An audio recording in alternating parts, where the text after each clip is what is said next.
Twee dokters se lewens in gevaar. Spanning loop hoog tussen Ella en Johan en eis se pa daag weer op.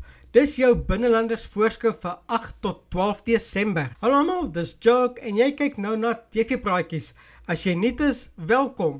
En as jy al 'n ou vriend is, welkom terug. Moenie vergeet om by die kanaal in te teken nie. Kom ons spring sommer dadelik weg. Maandag 8 Desember. Eis is nogal verras wanneer dit lyk asof Ella en Johan vir eens oor die weg kom. Joe is agterdogtig oor pasiënt se dood. Naomi kry 'n idee wat die lewe vir Tertius en Talia baie makliker sal maak. Dinsdag 9 Desember. Die evac span moet gereed maak wanneer gebou ineenstort. Ella sien haar noppies met Henry se houding teenoor haar verlede met Johan nie. Willem eis se pa arriveer onverwags.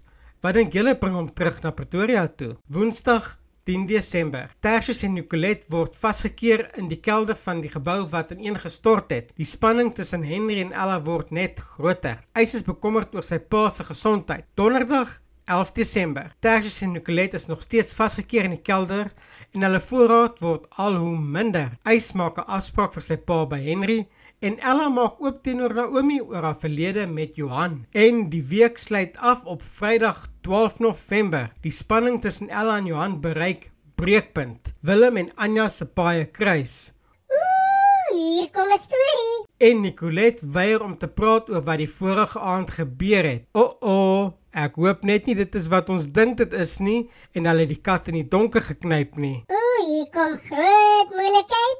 Dis dan jou binnelanders voorskou vir 8 tot 12 Desember. Hoop julle het 'n great week en sien julle in die volgende een.